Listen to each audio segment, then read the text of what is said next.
Fala galera, beleza? Professor Luiz na área. Galera, é o seguinte, vim aqui deixar um videozinho aqui para vocês sobre a classificação das funções, né? Quanto a ela ser injetora, sobrejetora ou bijetora, beleza?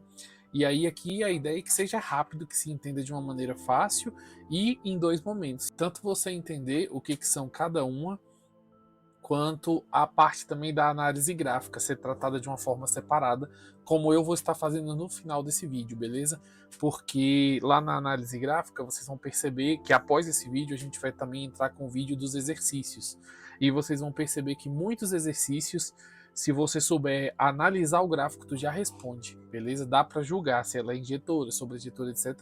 Apenas olhando para o gráfico, sabendo as manhãzinhas que eu vou passar. Então, beleza, galera. Sem mais delongas, a única coisa que eu vou estar te pedindo para a gente tá desenvolvendo bem aqui é que você já deixe um joinha aí. Se puder, comenta alguma coisa, fala comigo. Copia aí o link, compartilha, manda para tua galera, beleza? Da tua escola e da tua turma, tranquilo? E vamos que vamos. Pessoal, é o seguinte. Sobre a função ser injetora. A melhor definição que eu encontrei foi essa aqui que nós estamos vendo. A função injetora é quando cada elemento do domínio tem imagens exclusivas no contradomínio. Ou seja, nós temos esse primeiro conjunto aqui, o qual nós sabemos que é o domínio da função, certo? E nós temos um segundo conjunto, o qual nós sabemos que é o contradomínio, beleza? Enfim, cada elemento do domínio tem imagem exclusiva. Então repara, ó, cada elemento está se ligando com alguém lá no contradomínio, alguém diferente, alguém distinto. Quando ele fala sobre a imagem ser exclusiva, cada um tem o seu. Você não tem dois elementos do domínio com a mesma imagem. Não tem. Então esse cenário aqui permite a gente julgar que essa função ela é uma injetora, beleza? Aí a primeira dúvida para quem é novidade esse assunto. E esse elemento sobrando, que aqui está representado pelo 2, não tem problema. A definição fala sobre cada elemento do domínio ter alguém exclusivo no contradomínio. Ele não fala nada sobre todos do contradomínio tem que estar se relacionando com o domínio. Não falou nada sobre isso, beleza? Então aqui, olhar para isso não é condição. O que importa é cada um do domínio, alguém no contradomínio, beleza? Alguém diferente, cada qual com o seu, beleza? A gente costuma falar também matematicamente que para todo x1 e x2 pertencentes ao conjunto A, ou seja, todo elemento diferente, ó, tenho esse elemento aqui, esse aqui, né? Existe x1 e x2 diferente, existe f de x1 diferente de f de x2. Pode olhar ó, que o f do 0 é 1, beleza? O f do 1, aqui nesse exemplo, foi o 3. O f do 2 foi o 5. Então, para cada elemento do domínio existe uma função diferente, um y diferente, beleza? Um f de x diferente, beleza? Como eu disse anteriormente, ninguém compartilhou do mesmo. Tranquilo, galera? Então, vamos ver a próxima aqui, ó. Aliás, antes de ver a próxima, já vamos testar, né? Essa função aqui, ó, esse diagrama de Venn aqui, ele apenas não tem valores, letras, né? Só simbolicamente aqui as setinhas, mostrando que há uma relação. Essa função, ela se enquadra como injetora? Vamos olhar? Para ser injetora precisa aqui o quê? Cada elemento diferente do conjunto do domínio se relacione com alguém diferente no conjunto do contradomínio, né? Então nós vemos aqui, ó, que o A está indo para lá, está se relacionando com alguém. O primeiro elemento, né? Esse segundo elemento também está se relacionando com alguém, ambos sozinhos. Terceiro com alguém, o quarto com alguém, o quinto com alguém. Cada um com o seu. Ninguém teve a mesma imagem, ninguém se repetiu, beleza? Então, para cada elemento aqui desse domínio, nós tivemos imagens diferentes aqui no contradomínio, cada um com a sua, beleza? Para cada X, uma imagem, beleza? Um Y, tranquilo. Então, essa aqui foi injetora. Aí, um novo exemplo. Essa função aqui é injetora? Aqui você já vê que cada um se relaciona com alguém lá no contradomínio. Beleza. Só que nós temos aqui ó, dois elementos que se relacionam com o mesmo elemento lá. Beleza? Aí já não rola. Porque não pode ter a mesma imagem. Cada um se relaciona com alguém distinto. Não o mesmo, beleza? Aí aqui já é traição, né? Beleza, galera? Então vamos nessa. Então você já entendeu aqui por que essa não foi injetora. Aí nós costumamos fazer o julgamento seguinte: analisa caso a caso e dizemos se ela é injetora ou então se ela é não injetora. Beleza? É importante quando você está analisando você informar. Nesse caso aqui, ó, ela é uma não injetora. Beleza? ela pode ser outras coisas que nós vamos estudar aqui na continuidade desse vídeo, beleza? Mas como ainda não pronunciei, não expliquei para vocês, né?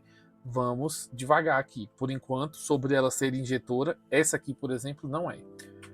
E agora vamos falar de uma segunda classificação, que é a função ser sobrejetora, beleza? Ou sobrejetiva, né? Sempre importante mencionar essa segunda opção de nome, porque pode aparecer para vocês aí nos exercícios e provas, beleza? Bom, a definição que eu escolhi para pôr para vocês é essa aqui, ó. A função ela é sobrejetora quando seu contradomínio, veja só que eu comecei falando do contradomínio, estou frisando o contradomínio. E imagem, quem que é a imagem, gente? A imagem não são os elementos do contradomínio que foram correlacionados com alguém do domínio, beleza? Então vamos lá. Coincidem, ou seja, se coincidem são os mesmos, ou seja, todo o contradomínio também é imagem. Todo mundo que está nesse conjunto do contradomínio se correlacionou com alguém no domínio. Por exemplo, esse desenho aqui, ó. Quem que é o nosso contradomínio, né? Vou chamar isso aqui de conjunto B. Esse conjunto B. Nele a gente tem quais elementos? O 1, o 2 e o 3. Todos eles estão se correlacionando com alguém lá do domínio, certo? Então todos eles também são o conjunto imagem dessa função, beleza? Ou seja, coincidiu, beleza?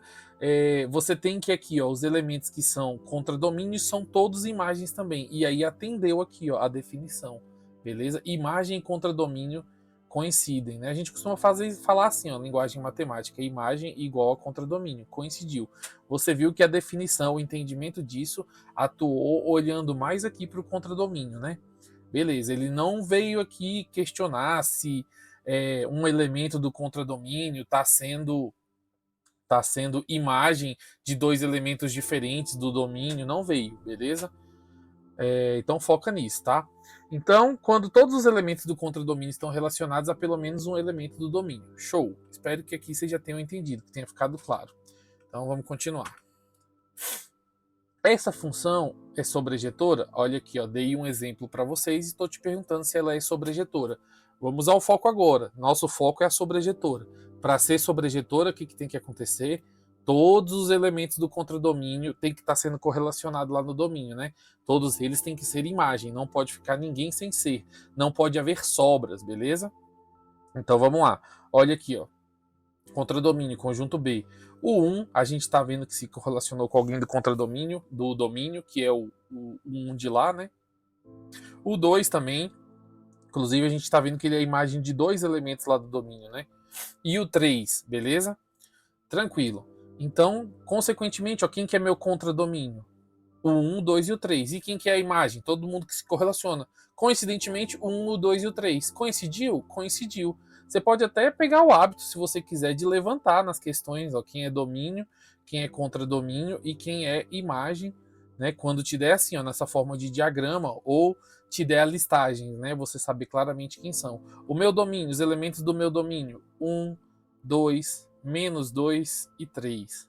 Os elementos do meu contradomínio: 1, 2 e 3. Os elementos da minha imagem também: 1, 2 e 3. Beleza? Então é isso, galera. Ficou bem claro aqui, né? Essa aqui, ela também é sobrejetora, né? A anterior, sobrejetora, que é a do próprio exemplo, né? Essa aqui é sobrejetora. E agora essa função aqui, ela é sobrejetora? Vamos analisar? Todo mundo do contradomínio tem que ser imagem. Então, ó, vamos lá. Quem é o nosso domínio? Domínio aqui, ó, galera do conjunto A. Nós temos os elementos, ó, 1, 2, menos 2, menos 4. Contradomínio. Quem é a galera do contradomínio aqui, ó, conjunto B? 1, 2, 3 e 4. Beleza? E quem é a minha imagem? 1, 2 e 4. 1, 2 e 4. Ou seja, imagem e contradomínio são iguais? Coincidiram?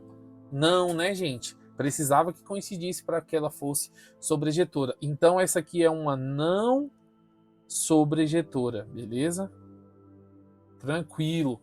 Às vezes a função pode ser as duas coisas? Pode. Ela pode ser injetora e sobrejetora ao mesmo tempo? Pode. Ela pode não ser. Ela pode ser não sobrejetora, mas ser injetora? Pode. Beleza?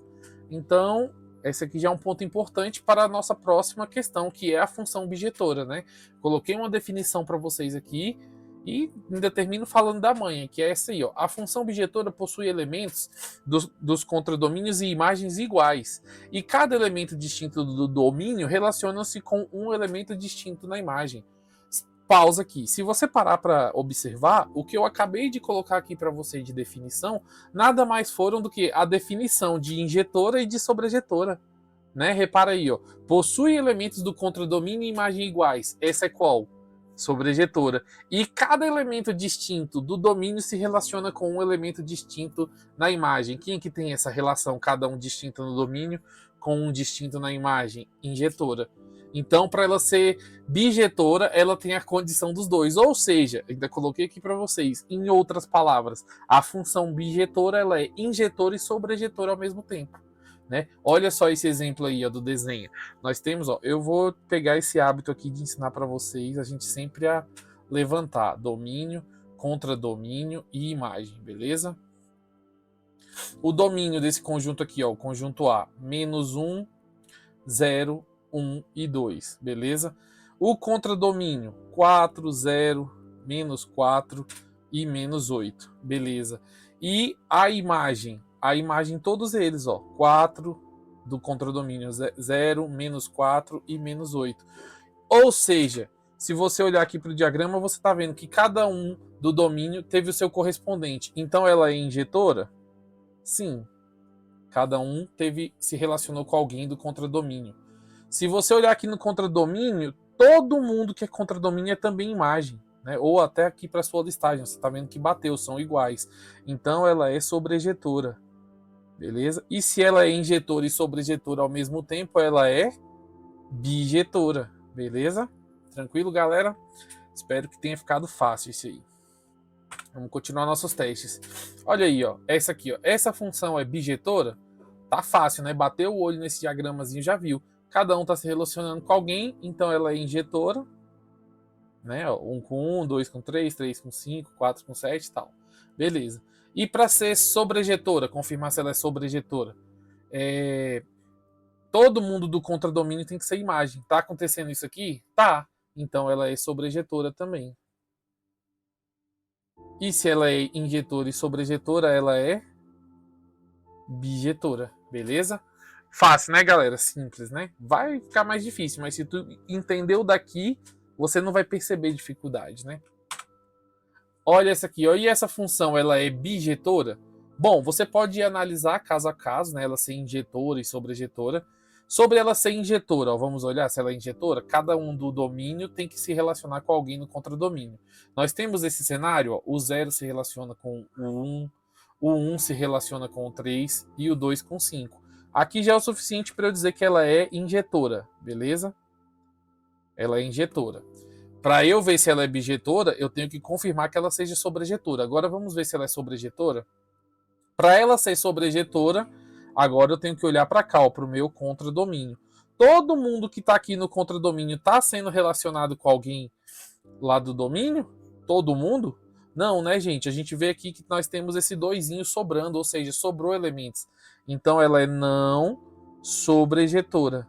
Beleza? Não sobrejetora. E aí, se ela não é uma das duas coisas, né? Ou não injetora ou não sobrejetora, já ficou impossível dela ser bi, né?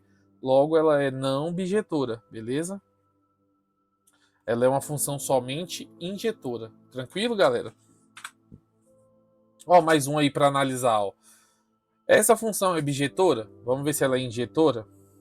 Para ela ser injetora, cada elemento do domínio tem que se relacionar com alguém distinto no contradomínio. Então vamos lá. O menos 2 está com 12, ok. O menos 1 está com 3, ok. Ó, menos 2, ok. O menos 1, ok. O 1 também está com 3, já quebrou a regra. Porque tem que se relacionar, cada um tem sua imagem distinta. E nós temos aqui o cenário onde menos 1 e 1 tem a mesma imagem, que é o 3, beleza? Então, sobre ela ser injetora, ela já não é, beleza? Ela é não injetora. Tranquilo? Todo mundo viu por quê? Analisa caso a caso que fica mais fácil. Não tenta adivinhar a resposta final, assim, batendo no olho, não, porque é o que faz tu se confundir. Então você já descartou injetora. Se você descartou injetora, você já pode descartar sobrejetora? Já. Sobrejetora não, desculpa, gente. Bijetora? Já. Se ela não é injetora, já é impossível ela ser bijetora, né? Porque se ela não é uma coisa, como é que ela vai ser as duas ao mesmo tempo? Impossível, né? Agora vamos olhar se pelo menos ela é sobrejetora. Para ser sobrejetora, eu olho para onde? Contradomínio, beleza? E eu vou ver o que no contradomínio? Se todo mundo que é contradomínio é também imagem, ou seja, foi relacionado com o domínio. Ó, esse 12 aqui, ó, foi. O 3 foi. Ah, mas foi com 2. Não interessa. Foi. O 27 foi. Beleza, então aconteceu isso? Imagem e contradomínio coincidiram? Sim. Então ela é sobrejetora. Nesse caso aqui, essa função é somente sobrejetora. Beleza, galera? Então é isso aí, galera. Eu espero que tenha dado uma clareada nas ideias. Vamos ver. Aqui está um exemplo das funções de forma geral, né? Então nós temos aqui, ó, um exemplo de uma bijetora, né, objetiva, que é porque ela é injetora e sobrejetora ao mesmo tempo. Claramente você pode analisar e ver que está atendendo as condições, né? Aí aqui eu já tenho um exemplo de uma injetora, porém não sobrejetora. Pode olhar, para ser injetora, cada elemento com alguém distinto lá. Ó. O 1 está com o D, o 2 está com o B, o 3 está com o A. Mas sobrou o C, né? Então ela tende a ser injetora, mas se sobrou o C, ela já não vai atender a condição de imagem e contradomínio coincidem. Se ela não atende essa condição, ela não é sobrejetora, né? Então tá aqui, ó, ela é injetora, mas não é sobrejetora, portanto não é bijetora. Tranquilo? Temos outro exemplo aqui, ó, função sobrejetiva, mas não injetiva, beleza? Então vamos ver, vamos analisar caso a caso. Para ela ser injetiva, cada elemento do domínio com alguém do contradomínio.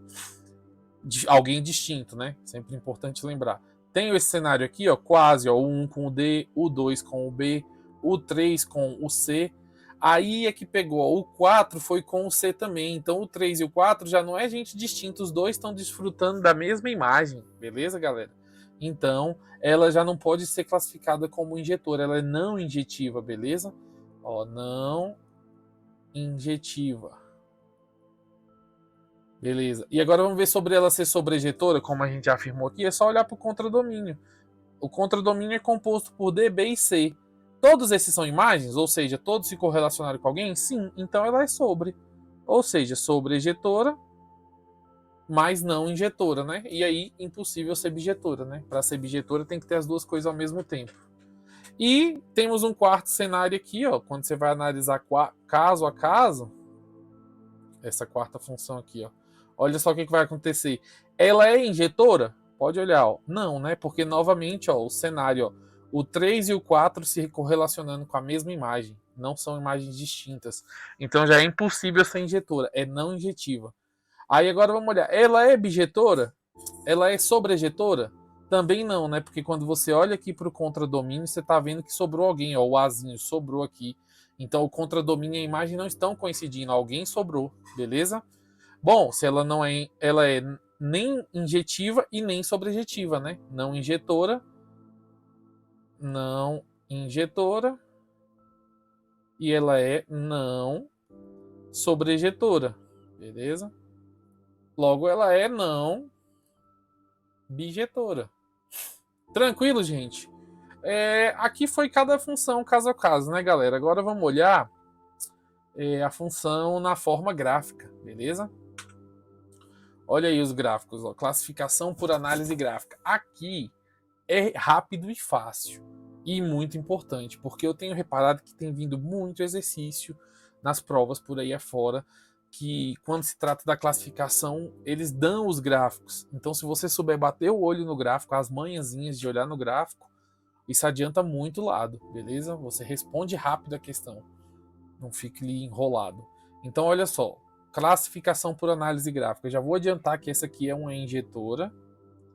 Essa aqui eu já tinha deixado o nome e essa aqui é bijetora. Beleza? Vamos lá. O que é a manha que você tem que perceber? Repara que tem umas linhas aqui, ó. Tá vendo essas linhas? Tá reparando? Show. Essas linhas são paralelas ao eixo X. Imagina assim, isso aqui são linhas imaginárias, tá? Vamos supor que você se deparou com um exercício assim, a gente vai fazer a partir do próximo vídeo, são vários videozinhos de exercícios, você vai ver muito a gente usar isso aqui, tá? É só para você chegar lá familiarizado. Vamos supor que você imagina, te deram um gráfico, não tá com as linhazinhas lá pronto, você que imagina, ou pega o seu lapisinho e rabisca aí, que nem eu fiz isso em vermelho, apesar de já estarem aí disponíveis para vocês. Você então traça linhas imaginárias naquele gráfico daquela função. Essas linhas são paralelas ao eixo X, beleza? E você vai olhar o seguinte, para a função ser injetora, olha só, essas linhas imaginárias têm que estar tocando o gráfico em um ou nenhum ponto, beleza? Como assim? Ó? Olha aqui, ó, banana, tocou o gráfico em um ponto. Banana, tocou o gráfico em um ponto. Tocou o gráfico em um ponto. Todas as infinitas linhas têm que tocar o gráfico apenas em um ou nenhum ponto. Entenderam? Ó, tô andando com ela, ó, ela cortou o gráfico em um ponto. Cortou o gráfico em um ponto. Beleza? Um ou nenhum. Pode ser que o gráfico tenha acabado aqui, ó, mas você continuou, né? O domínio é maior, né? Lembra que lá na função injetiva, todo elemento tem sua imagem distinta, mas pode sobrar elementos? Então, pode ser que o gráfico acabou e continuou aqui, ó. Seria o caso do nenhum. Não tem mais gráfico, então a linha imaginária não está tocando em nenhum, beleza? Então, a manha é essa, né? A linha imaginária toca. Vou chamar isso de linha imaginária. Linha imaginária. Vou escrever aqui para vocês, hein? Paralela ao eixo X. Paralela ao eixo X. Toca o gráfico. Toca o gráfico em um ou nenhum ponto, beleza? Nenhum ponto. Nenhum não dá não, né? Nenhum ponto. Tranquilo, galera? E aí aqui é o suficiente já para você fazer esse tipo de julgamento. Agora olha só, para ela ser sobrejetora, essa linha imaginária, ela tem que tocar em pelo menos um ponto. Já vou escrever aqui, ó, para você, ó. Toca em pelo menos um ponto. Pelo menos um ponto. Ou seja, pelo menos um. Ele está falando no mínimo um. Então, se ela não tocar em nenhum ponto, entra? Não entra. Então, ela já não dá para dizer que... Se ela tiver um momento onde ela está tocando em 0 pontos, não dá para dizer que ela é não sobrejetora, tá bom? Se ela está tocando em um ponto, entra? Entra, porque ele disse pelo menos um ponto. Então, se ela está tocando em um ponto, ok. Ela está tocando em 2, entra? Entra também é sobrejetora, porque ele disse pelo menos um é no mínimo um, quer dizer que aceita mais, beleza? Então, toca em pelo menos um ponto. Olha aí, ó, as linhas imaginárias, ó, tá tocando em um, tá tocando em um, tocando em um, tocando em um, ó. Tocando que eu falo, ó, é onde ela cruzou o gráfico. Repara que essa linha imaginária aqui, ó, por exemplo, ó, já tocou o gráfico em 2 pontos. Essa aqui, ó, já tocou em 3 pontos, ó, tocou aqui, aqui e aqui. Entendeu? Essa aqui, ó, tocando em 3. Ou seja, tá atendendo a demanda de pelo menos um? Tá. 2, entra. 3, entra, não importa. Então, se ela toca em pelo menos um ponto, ela é sobrejetora. Se ela tocar em nenhum, ela não é sobrejetora. Tá? Tocou em pelo menos um, se for só em um, já atende, né? Então vamos lá. E a bijetora? A gente aprendeu lá nos conceitos, na teoria, que a bijetora é as duas coisas ao mesmo tempo, né? Então, ou seja, o que tá de comum entre o gráfico que toca em um ou nenhum, presta atenção, ou nenhum, e o gráfico que toca em pelo menos um? Sabe o que tá de comum? Toca em apenas um, beleza? Porque se ela toca em apenas um, como é o caso aqui, ó, por isso que o gráfico até ficou igual. Você concorda que ela está atendendo aqui a demanda da injetora? Toca em um ou nenhum? Porque se toca em um, já atende essa demanda. Já posso dizer que ela é injetora, beleza? É ou não é, galera? Então vamos lá. Já posso dizer que ela é... Ou dificuldade para escrever aqui, peraí, gente. Que ela é injetora. Beleza? Aí, beleza. Para ela ser sobrejetora, tem que estar tocando em pelo menos um ponto. Ela tá tocando em pelo menos um? Tá. Não é porque ela não tá tocando em mais de um que ela não é sobre. Tocou em pelo menos um, então ela é sobre. Sobrejetora, beleza? E se ela é injetora e sobrejetora, ela é bijetora. Agora, como é que você sabe isso? Apenas olhando para o gráfico. Tocando em apenas um, beleza? Então essa é a demanda. Toca em apenas um ponto. Apenas um ponto. Tranquilo, galera? Então, essa é a manha. Tu vai ver exercício vestibular por aí. Tocou em um ponto, aí tu já vai ver. Tocou em um ou nenhum, pode ser injetora. Né? Tem lá o nenhum, é somente injetora. Tocou em pelo menos um ponto, pelo menos um, quer dizer, de um em diante, tocou em mais, tocou em dois, ela é sobrejetora. E se ela tem as duas situações, né, ela toca em somente um ponto. O nenhum já faz com que ela não seja bijetora, tá, gente? Ela tem que tocar, a característica gráfica da bijetora toca em um ponto. É gráfico que essa linha imaginária toca em um ponto, tá bom? Então, galera, eu espero que tenha ficado mais esclarecido aí, que tenha sido útil, que possa ter ajudado. Né? Quem tiver dificuldade pode mandar dúvidas. Deixa um joinha aí embaixo pra gente, deixa o teu like, fala comigo, vou adorar te conhecer. E manda pra tua galera, vamos conversar, vamos interagir. Tiver dúvidas, deixa aí também, beleza? E vamos nessa, né, galera? Os próximos vídeos a partir de agora vão ser curtos, tá? É porque, dada a minha experiência com meus alunos, eu tenho visto que isso aqui tem sido um assunto que causa uma dificuldade de entendimento e a forma como ele tem vindo cobrado nas provas não tem sido divulgada, ensinada com clareza. Então eu resolvi fazer o vídeo sobre ele, que eu não achei nada que entregasse todas essas informações assim, dessa forma, na internet. Então eu resolvi produzir para vocês, tá? Então tá aí, galera. Vamos para os próximos vídeos. Os próximos vídeos já é resolução de exercícios e com exercícios de vestibular, por exemplo, beleza? Onde eu vou estar ali resolvendo, você vai estar aprendendo, beleza? Você tenta, mas você também já vai estar tendo ali a resolução, vai estar pegando a manha de onde você bugou. Tranquilo? Então vamos que vamos, galera. Até a próxima. Já segura aí, já vai pro próximo vídeo, já continua estudando.